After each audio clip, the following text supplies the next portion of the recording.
Hello friends, welcome back to my YouTube channel.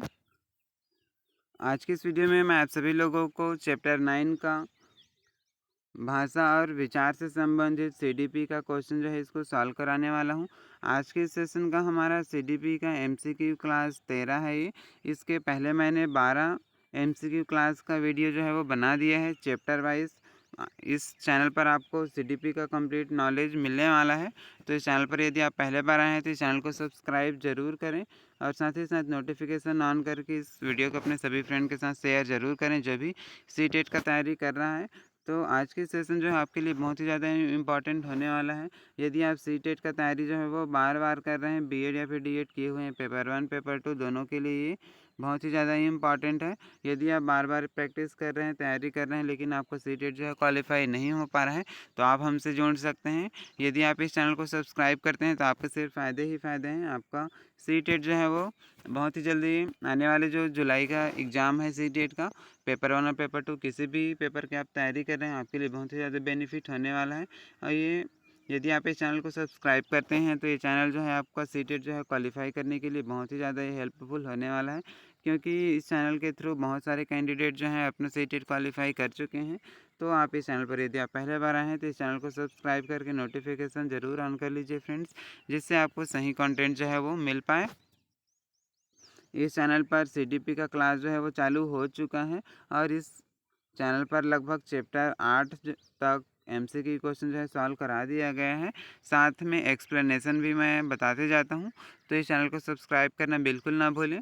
तो आज के इस वीडियो का हमारा चैप्टर 9 है, जिसमें हम सॉल्व कर लेते हैं हमारा एमसीक्यू भाषा और विचार से संबंधित जितने सारे क्वेश्चन हैं। तो बाइलिंगुअल बुक से मैं आपको बताता हूँ, जिससे आपको किसी भी तरीके का परेशानी ना हो। तो आज के सेशन का हमारा ये फर्स्ट क्वेश्चन है फ्रेंड्स। निम्न में से कौन सा प्रश्न बच्चों के विवेचनात्मक चिंतन को बढ़ावा देगा, इसको आपको बताना है। तो इस क्वेश्चन का जो करेक्ट आंसर है फ्रेंड्स, ऑप्शन नंबर चौथा इसका राइट हो जाएगा। हम पूर्वाग्रह और रूढ़िवादी सोच को कैसे चुनौती दे सकते हैं, ये बढ़ावा दे रहा है, तो ऑप्शन नंबर चौथा इसका राइट आंसर हो जाएगा। एक्सप्लेनेशन यदि हम देखें तो विवेचनात्मक चिंतन के ऐसे सवाल, ऐसे प्रश्न महत्वपूर्ण हैं, ऐसे प्रश्न बच्चों को सोचने के लिए ये प्रेरित करते हैं। तो ऑप्शन नंबर चौथा जो है इस क्वेश्चन का करेक्ट आंसर हो जाएगा ये। नेक्स्ट देख लेते हैं, N essential and typical identification characteristics of creativity is. तो रचनात्मकता की एक आवश्यक और विशिष्ट पहचान विशेषता क्या है, इसको आपको बताना है। तो इस क्वेश्चन का जो करेक्ट आंसर है फ्रेंड्स कौन सा हो जाएगा, तो ऑप्शन नंबर दूसरा जो है इसका राइट आंसर हो जाएगा। ओरिजिनलिटी ऑफ आइडियाज़ यानी कि विचारों की मौलिकता, इसका राइट आंसर हो जाएगा। एक्सप्लेनेशन देखें तो रचनात्मक बालक या सृजनात्मक बालक में निम्न गुण होते हैं, जैसे मौलिकता, नवीनता, विविधता, प्रवाह और अपसारी चिंतन, इस तरीके के गुण इसमें होते हैं। तो ऑप्शन नंबर दूसरा जो है इसका राइट आंसर हो जाएगा फ्रेंड्स। नेक्स्ट देख लेते हैं, the process of thinking about one's own thinking are called. अपनी सोच के बारे में सोच क्या कहलाती है, इसको आपको बताना है। तो ऑप्शन नंबर तीसरा है इसका राइट हो जाएगा। ये अधिसंज्ञान या फिर मेटा कॉग्निशन, इसका राइट आंसर हो जाएगा। एक्सप्लेनेशन देखें तो अधिसंज्ञान एक ऐसी प्रक्रिया है जिसमें शिक्षार्थी अपने विचारों या चिंतन शैलियों के माध्यम से अपने स्वयं के ज्ञान पर मनन करता है। तो ऑप्शन नंबर तीसरा जो है इसका राइट आंसर हो जाएगा, मेटा कॉग्निशन।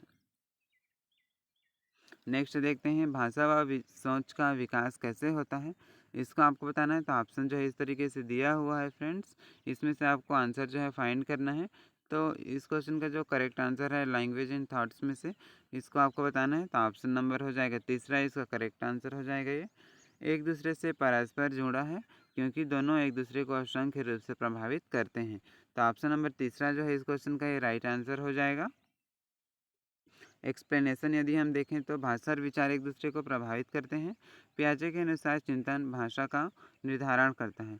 भाषा सिर्फ विचारों का ही अनुसरण नहीं करती, बल्कि इसे आगे भी बढ़ाने का काम करती है ना। तो इस तरीके से ऑप्शन नंबर तीसरा जो है इस क्वेश्चन का करेक्ट आंसर हो जाएगा फ्रेंड्स। नेक्स्ट देख लेते हैं, ये originality, fluency and flexibility in thinking are typical identification characteristics of. तो मौलिकता, सोच में प्रवाह व लचीलापन किसकी प्रमुख विशिष्ट पहचान है, इसको आपको ये बताना है यहाँ से। तो इस क्वेश्चन का जो करेक्ट आंसर है फ्रेंड्स ऑप्शन नंबर हो जाएगा दूसरा, यानी कि सृजनात्मकता या फिर क्रिएटिविटी का ये करेक्ट आंसर हो जाएगा, क्योंकि सृजनात्मकता या फिर क्रिएटिविटी के प्रमुख पहचान है। तो ऑप्शन नंबर दूसरा जो है इस तरीके से इस सेशन का करेक्ट आंसर ये हो जाएगा। एक्सप्लेनेशन यदि हम देखें तो सृजनात्मकता में प्रवाह, मौलिकता, नवीनता, विविधता, विस्तारण यानी कि एक्सटेंशन एंड री एक्सप्लेनेशन पाई जाती है। सृजनात्मक व्यक्ति में अपसारी चिंतन पाया जाता है। तो ऑप्शन नंबर हो जाएगा दूसरा इस तरीके से राइट आंसर। मैं आपको बाइलिंगुअल बुक से बता रहा हूँ, क्योंकि बहुत सारे कैंडिडेट जो है वो इंग्लिश और हिंदी मीडियम दोनों से होते हैं, तो दोनों को यहाँ पास किसी भी तरीके का प्रॉब्लम ना हो ऐसा करके मैंने यहाँ पास आपको बाइलिंगुअल MCQ बनाया है, जिसको आपको साल में करा रहा हूँ। इसी तरीके का चैप्टर वाइज मैंने CDP का पूरा कंप्लीट जो है आपको MCQ सॉल्व करा दिया है। इसका CDP का प्ले लिस्ट जो है वो 8 जुलाई के लिए बना हुआ है, तो आपके लिए बहुत ही ज़्यादा बेनिफिट होने वाला है। यदि आप उस प्ले लिस्ट पर जा कर के देख सकते हैं, मैं इस वीडियो के डिस्क्रिप्शन बॉक्स में इसका CDP का प्ले लिस्ट जो है वो इसका लिंक दे दूंगा, आप वहां से सभी को कंटिन्यू वॉच कर सकते हैं। चलिए देख लेते हैं नेक्स्ट क्वेश्चन। तो in a constructivist classroom dash is central of learning, तो इसको आपको यहाँ से बताना होगा। तो इस क्वेश्चन का जो करेक्ट आंसर है फ्रेंड्स कौन सा हो जाएगा ये, तो इसका राइट आंसर जो है ऑप्शन नंबर तीसरा हो जाएगा। एक रचनात्मक कक्षा में अर्थ निर्माण सीखने के लिए केंद्रीय होता है, सेंटर में होता है। तो ऑप्शन नंबर तीसरा जो है इस क्वेश्चन का अर्थ निर्माण इसका राइट आंसर हो जाएगा। एक्सप्लेनेशन यदि हम देखते हैं तो कंस्ट्रक्टिव क्लासरूम यानी कि रचनात्मक कक्षा में अधिगम का संबंध विद्यार्थियों के ज्ञान एवं मनोभाव के पुनर्निर्माण से संबंधित होता है। नेक्स्ट क्वेश्चन देख लेते हैं। रचनात्मकता की एक पहचान विशेषता क्या है, इसको आपको बताना है। तो ऑप्शन नंबर पहला हो जाएगा अब सारी सोच कई अलग अलग विचारों या उत्तरों को प्रस्तावित करने की क्षमता होती है। तो ऑप्शन नंबर पहला जो है इस क्वेश्चन का करेक्ट आंसर हो जाएगा, क्योंकि अब सारी चिंतन जो होता है जब किसी समस्या के एक से अधिक सही समाधान होते हैं तो वह अपसारी चिंतन का उपयोग करता है। तो ऑप्शन नंबर पहला जो है इस क्वेश्चन का करेक्ट आंसर हो जाएगा। अब देख लेते हैं नेक्स्ट क्वेश्चन। तो नेक्स्ट क्वेश्चन हमारा इस तरीके से है, निम्न में से कौन सा प्रश्न महत् प्रत्याय स्मरण को अब नहीं अपितु आलोचनात्मक सोच को बढ़ावा देता है, इसको आपको बताना है। तो इस क्वेश्चन का जो राइट आंसर है फ्रेंड्स ऑप्शन नंबर चौथा हो जाएगा। जेंडर रूढ़िवादिता को चुनौती देने के लिए क्या विभिन्न तरीके हो सकते हैं। तो ऑप्शन नंबर चौथा जो है करेक्ट आंसर इसका हो जाएगा। एक्सप्लेनेशन यदि हम देखें तो विश्लेषण और तर्क के क्षेत्र में चिंतन के स्तर को बढ़ावा देने के लिए आलोचनात्मक चिंतन की आवश्यकता होती है। तो इस तरीके से ऑप्शन नंबर चौथा जो है इसका राइट आंसर हो जाएगा। Which of the following are important characteristics of creativity, creativity यानी कि सृजनात्मकता का इम्पॉर्टेंट करेक्टर कौन सा होता है, इसको आपको यहाँ कोट में बताना है। अधिकतर क्वेश्चन सेटेड में कोट में भी पूछा जाता है, तो दोनों तरीके का क्वेश्चन आपको यहाँ मिलने वाला है। तो इस क्वेश्चन का जो करेक्ट आंसर है फ्रेंड्स कौन सा हो जाएगा, रचनात्मक चिंतन की महत्वपूर्ण विशेषता कौन कौन सी है। तो इस क्वेश्चन का जो राइट आंसर है ऑप्शन नंबर पहला हो जाएगा, यानी कि पहला, दूसरा और तीसरा। अभिसारी सोच, विचारों की मौलिकता और लचीलापन, तो ये तीनों जो है इसका करेक्ट आंसर हो जाएगा फ्रेंड्स ऑप्शन नंबर पहला। एक्सप्लेनेशन देखते हैं तो जिन समस्याओं का केवल एक ही समाधान होता है उन्हें अभिसारी चिंतन कहते हैं, उपयोग करके हल किया जा सकता है। जैसे भारत की राजधानी क्या है, तो इसका भारत की राजधानी सिर्फ एक ही होगा, है ना। तो आप यहाँ से इस तरीके से पता कर सकते हैं कि अभिसारी चिंतन का केवल एक ही समाधान होता है। हम इसमें ये तो नहीं कह सकते कि इसके बहुत सारे राजधानी होते हैं। देखते हैं नेक्स्ट क्वेश्चन। बच्चों में अवधारणात्मक समझ को सक्षम करने के लिए इनमें से कौन सी महत्वपूर्ण गतिविधि होता है, इसको आपको ये बताना है। तो ऑप्शन नंबर पहला इस क्वेश्चन का राइट आंसर हो जाएगा संवाद। एक्सप्लेनेशन यदि हम यहाँ पर देखते हैं तो इस तरीके से हो जाएगा ये, संवाद दो या दो से अधिक लोगों के बीच एक लिखित या बोले गए वार्तालाप विनिमय होता है।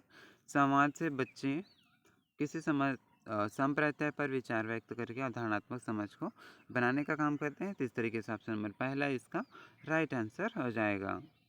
अब देख लेते हैं which of the following are typical indicators of creativity. तो इस का जो है एक्सप्लेनेशन यहाँ से हिंदी में यदि हम देखें तो रचनात्मकता के विशिष्ट संकेतक कौन से हैं इसका आपको बताना है और इस तरीके से कोट में इसका आंसर जो है बताने का प्रयास करना है। तो इस क्वेश्चन का जो राइट आंसर है फ्रेंड्स हो जाएगा ऑप्शन नंबर दूसरा। तो ऑप्शन नंबर दूसरा है ये जो है इस तरीके से ऑप्शन दिया हुआ है, तीसरा चौथा और पाँचवा इसमें दिया हुआ है। तो ऑप्शन नंबर दूसरा जो है इसका करेक्ट आंसर हो जाएगा। जोखिम उठाना, लचीलापन और बोरियत के लिए असहिष्णुता है न रचनात्मकता के विशिष्ट संकेतक होते हैं। तो ऑप्शन नंबर दूसरा जो है फ्रेंड्स इस तरीके से इसका करेक्ट आंसर हो जाएगा। एक्सप्लेनेशन आप यहाँ से देख सकते हैं।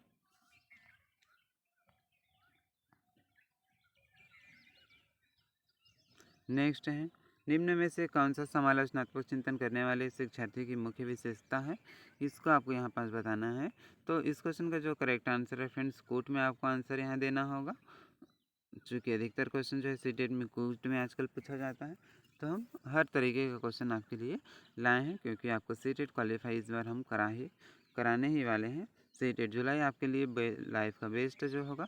यदि आप फर्स्ट टाइम दे रहे हैं तो सीटेट आप एक ही बार में आप यहाँ क्लियर जो है कर पाएंगे, और यदि बार बार ट्राई कर रहे हैं फिर भी आपको सीटेट क्वालिफाई नहीं हो रहा है तो हमसे जुड़े रहें। इस बार आपका सीटेट जो है पक्का यहाँ क्वालिफाई हो जाएगा। तो इस क्वेश्चन का जो राइट आंसर है फ्रेंड्स ऑप्शन नंबर तीसरा हो जाएगा। पहला, दूसरा, तीसरा और पांचवा इसका करेक्ट आंसर हो जाएगा, यानी कि ऑप्शन नंबर तीसरा में ये ऑप्शन दिया हुआ है। समालोचनात्मक चिंतन करने वाले शिक्षार्थी की मुख्य विशेषताएं ही सभी होती है। समालोचनात्मक चिंतन कभी भी किसी विचार का बिना सोचे पालन नहीं करते, वे तर्क वितर्क करके विचार को स्वीकार करते हैं। तो ऑप्शन नंबर तीसरा इसका राइट आंसर हो जाएगा। चलिए अब देख लेते हैं नेक्स्ट क्वेश्चन। तो कथन और तर्क वाला भी बहुत सारे क्वेश्चन आपके एग्जाम में पूछे जाते हैं। तो आज का इस क्वेश्चन में कथन ए दिया हुआ है, सृजनात्मकता केवल कलाकार, वैज्ञानिक, कवि जैसे व्यक्तियों तक सीमित है। तर्क दिया हुआ है, आर दस्ती कार्य जैसे बढ़ईगिरी व खाना पकाने में सृजनात्मकता की कोई गुंजाइश नहीं है। तो यहाँ सही विकल्प कौन सा है इसका आपको बताना होगा कूट में। तो ऑप्शन नंबर चौथा हो जाएगा। ए और आर दोनों जो है वो गलत है, तो ऑप्शन नंबर चौथा है करेक्ट आंसर हो जाएगा। सृजनात्मकता में एक्सप्लेनेशन देखें तो सृजनात्मकता में सर्वव्यापकता होती है, अर्थात व्यक्ति किसी भी क्षेत्र में सृजनात्मक हो सकता है, जैसे खाना पकाने, बढ़ईगिरी, कलाकार। इंसान को किसी भी क्षेत्र में जिसको इंटरेस्ट हो उसी क्षेत्र में क्या होगा, अपना सृजनात्मकता दिखाएगा, यानी कि क्रिएटिविटी दिखाएगा। इसमें ज़रूरी नहीं है कि किसी एक स्पेसिफिक पॉइंट या फिर स्पेसिफिक एरिया में ही हो। तो बच्चे के इंटरेस्ट के ऊपर डिपेंड करता है कि किसी भी विषय में अपना क्रिएटिविटी दिखा सकता है। नेक्स्ट है, विभिन्न घटनाओं को समझने के लिए बच्चों द्वारा गढ़ी सहज संरचना या फिर संरचनाओं कौन से है, इसको आपको बताना होगा। तो इस क्वेश्चन का जो राइट आंसर है फ्रेंड्स ऑप्शन नंबर तीसरा हो जाएगा। बच्चों को के चिंतन को प्रक्रियाओं में अंतर्दृष्टि होते हैं ना, तो बच्चों के चिंतन को प्रक्रियाओं में अंतर्दृष्टि देती है। तो ऑप्शन नंबर तीसरा इस तरीके से इसका राइट आंसर हो जाएगा। अंतर्दृष्टि का अर्थ है संपूर्ण परिस्थितियों को देखकर समस्याओं का समाधान पाना। नेक्स्ट क्वेश्चन देख लेते हैं फ्रेंड्स। तो निम्न में से कौन सा प्रश्न समालोचनात्मक चिंतन को बढ़ावा देता है बजाय की सूचनाओं के प्रत्यय स्मरण को, है ना। तो इसका राइट आंसर जो है कौन सा हो जाएगा फ्रेंड्स। तो ऑप्शन नंबर चौथा हो जाएगा। समाज में लोकतांत्रिक आदेशों को बढ़ावा कैसे दिया जा सकता है, तो ऑप्शन नंबर चौथा जो है इस क्वेश्चन का राइट आंसर हो जाएगा, क्योंकि समालोचनात्मक चिंतन बच्चों को अपने विचार व्यक्त करने का स्वतंत्र अवसर देता है, ताकि बच्चों की चिंतन प्रक्रियाओं को बढ़ावा मिल सके और वो अपने क्रिएटिव जो है इसको दिखा पाएँ। नेक्स्ट क्वेश्चन है, यदि अभी तक आपने इस चैनल को सब्सक्राइब नहीं किया है तो इस चैनल को सब्सक्राइब जरूर करें फ्रेंड्स, और इस वीडियो को लाइक ज़रूर करें। आप लोग वीडियो को लाइक करने में बहुत ज़्यादा कंजूसी करते हैं, तो इस वीडियो को लाइक ज़रूर करें, लाइक शेयर कमेंट करें। साथ ही साथ इस चैनल पर पहले बार आए हैं तो इस चैनल को सब्सक्राइब जरूर कर लीजिए फ्रेंड्स, क्योंकि इसी तरीके का नया कंटेंट जो है वो सभी सब्जेक्ट का आपको सीटेट पेपर 1 पेपर 2 सभी के लिए यहाँ पास अच्छे से तैयारी कराया जाता है। तो इस चैनल को सब्सक्राइब जरूर कर लीजिए। मैं पिछले 2 साल से यहाँ पर बहुत सारे कैंडिडेट को जो है यूट्यूब के माध्यम से निःशुल्क फ्री में यहाँ पास सीटेट का तैयारी करा रहा हूँ। तो इस चैनल को सब्सक्राइब करना बिल्कुल ना भूलें और इस वीडियो को अपने सभी फ्रेंड के साथ शेयर ज़रूर करें।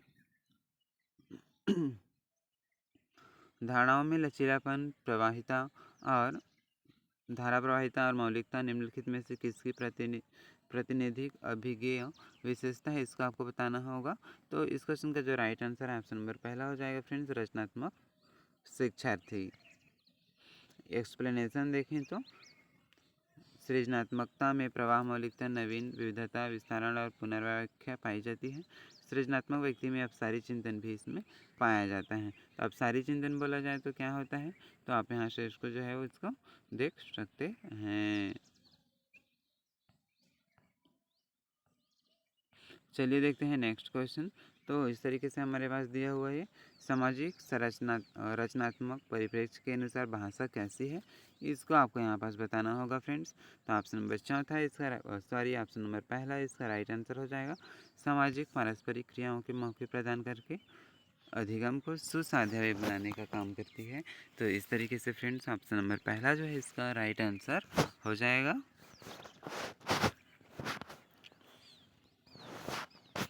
एक्सप्लेनेशन यदि हम इसको देखें तो सामाजिक रचनात्मक परिप्रेक्ष्य लेव वाइगोत्स्की के अनुसार है ना, इन्होंने लेव वाइगोत्स्की ने दिया था। तो भाषा का अंतः क्रिया करके, भाषा द्वारा अंतः क्रिया करके अधिगम सुगम बनाया जा सकता है। तो ये इसका एक्सप्लेनेशन हो गया। सामाजिक रचनात्मक परिप्रेक्ष्य जो किसके द्वारा दिया हुआ है, तो ये लेव वाइगोत्स्की के द्वारा भी दिया हुआ है। नेक्स्ट क्वेश्चन है, व्हाट इज़ क्रिएटिविटी। तो रचनात्मकता क्या है, इसको आपको बताना है यहाँ पास। तो ऑप्शन इस तरीके से दिया हुआ है फ्रेंड्स। तो ऑप्शन नंबर पहला जो है इसका राइट आंसर हो जाएगा, कुछ ऐसा बनने या खोजने की क्षमता जो मौलिक हो, है ना। तो ऑप्शन नंबर पहला जो है क्या हो जाएगा, इसका राइट आंसर हो जाएगा एबिलिटी टू क्रिएट और discover something that is novel.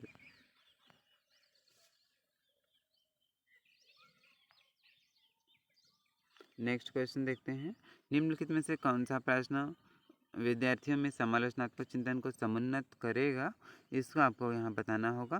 तो ऑप्शन जो है इस तरीके से दिया हुआ है, बाकी दो ऑप्शन इस तरीके से दिए हुआ है फ्रेंड्स। तो इस क्वेश्चन का जो राइट आंसर है ऑप्शन नंबर चौथा हो जाएगा। आप अपने शहर में पानी की कमी की समस्या को किस प्रकार आप सुलझाएंगे, है ना। ये इसके लिए बेस्ट एग्जाम ऑप्शन हो जाएगा आंसर। तो ऑप्शन नंबर चौथा राइट हो जाएगा ये। समालोचनात्मक चिंतन में बच्चा एक समस्या के अनेक समाधान बता सकता है ना।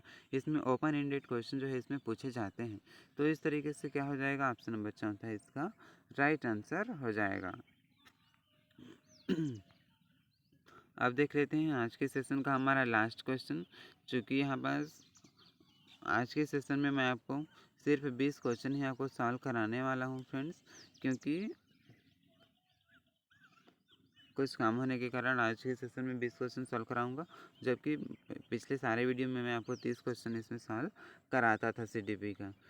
नेक्स्ट है फिर लास्ट, विद्यार्थियों में समालोचनात्मक चिंतन का विकास किस प्रकार सहज सुगम बनाया जा सकता है, इसको आपको बताना है। तो ऑप्शन जो है इस तरीके से आपके सामने चारों ऑप्शन दिए हुए हैं। तो इस क्वेश्चन का जो राइट आंसर है फ्रेंड्स हो जाएगा ऑप्शन नंबर पहला, यानी कि विविध संदर्भ में अधिगम के अनुप्रयोग द्वारा, है ना। तो ऑप्शन नंबर पहला जो है इसका राइट आंसर हो जाएगा। समालोचनात्मक चिंतन में व्यक्ति अपने ज्ञान का प्रयोग विभिन्न संदर्भों में कर सकते हैं, जिसे अंतःदृष्टि कहते हैं। तो ऑप्शन नंबर पहला जो है इस तरीके से इस क्वेश्चन का राइट आंसर हो जाएगा। जैसे कि आप सभी लोगों को पता है, क्वेश्चन के लास्ट में मैं आप सभी लोगों के लिए एक होमवर्क के तौर पर यहाँ पास एक क्वेश्चन जो है देता हूँ, जिसका आंसर आपको कमेंट बॉक्स में बताना होता है। तो आज के सेशन का हमारा ये MCQ क्लास 13 का होमवर्क है, जिसका आंसर आपको कमेंट बॉक्स में बताना होगा। निम्नलिखित में से कौन सा प्रश्न विद्यार्थियों में समालोचनात्मक चिंतन को समुन्नत करेगा, इसका आपको बताना है। तो ऑप्शन पहला दिया है, 523 को 62 से गुणा करो। दूसरा, हरियाणा कब एक स्वतंत्र राज्य बना, गंगा नदी का उद्गम कहाँ है। या फिर चौथा, आप अपने शहर में जल भराव की समस्या को समाधान कैसे करेंगे, है ना। तो इस तरीके से ऑप्शन जो है वो दिया हुआ है। तो इस क्वेश्चन का जो राइट आंसर क्या हो जाएगा फ्रेंड्स, आपको यहाँ पास कमेंट बॉक्स में ज़रूर बताना होगा। यदि आप इसको आंसर को सॉल्व कर लेते हैं और ये आज के जो सेशन है, आज का कंटेंट आपको कैसे लगा फ्रेंड्स, तो आप कमेंट बॉक्स में इसको ज़रूर बताएंगे। जिस इसी तरीके का नया आपको कंटेंट जो है डेली मिलता रहेगा, डेली इस चैनल पर कंसिस्टेंसी के साथ वीडियो अपलोड होते रहते हैं। तो यदि आप इस चैनल पर पहले बार आए हैं फ्रेंड्स, तो इस चैनल को सब्सक्राइब करना बिल्कुल ना भूलें, क्योंकि इसी तरीके का डेली जो है वो कंटेंट का नोटिफिकेशन आप तक पहुंच पाएगा यदि आप चैनल को सब्सक्राइब करके नोटिफिकेशन ऑन करते हैं तो। और साथ ही साथ इस वीडियो को लाइक करके अपने सभी फ्रेंड के साथ शेयर अभी तक कर ही चुके होंगे फ्रेंड्स। तो मिलेंगे इसी तरीके से किसी अन्य वीडियो में अगले टॉपिक के साथ। भाषा और विचार से संबंधित आज के जो हमारा सेशन था, जिसमें ये पार्ट 1 था, इसका पार्ट 2 आएगा, और जिसमें आपको 30 MCQ क्वेश्चन जो है सॉल्व कराऊंगा, जिससे यदि आप इन दोनों पार्ट को सॉल्व कर लेते हैं तो भाषा और विचार से संबंधित पेपर 1 और पेपर 2 दोनों में जितने आपके क्वेश्चन पूछे जाते हैं, 3 से 4 क्वेश्चन, वो सारे क्वेश्चन जो है आपके बन जाएंगे। तो आप इसका पार्ट 2 को ज़रूर देखें, बहुत ही जल्दी इसका अपलोड हो जाएगा। आप इस वीडियो के डिस्क्रिप्शन बॉक्स में उसका लिंक दिया हुआ है, वहाँ से जा कर के देख सकते हैं। साथ ही साथ CDP का पूरा प्लेलिस्ट बना हुआ है, तो आप इस वीडियो के डिस्क्रिप्शन बॉक्स में जाके देख सकते हैं इसका प्लेलिस्ट का लिंक, या फिर इस चैनल के पेज में जाकर भी आप देख सकते हैं।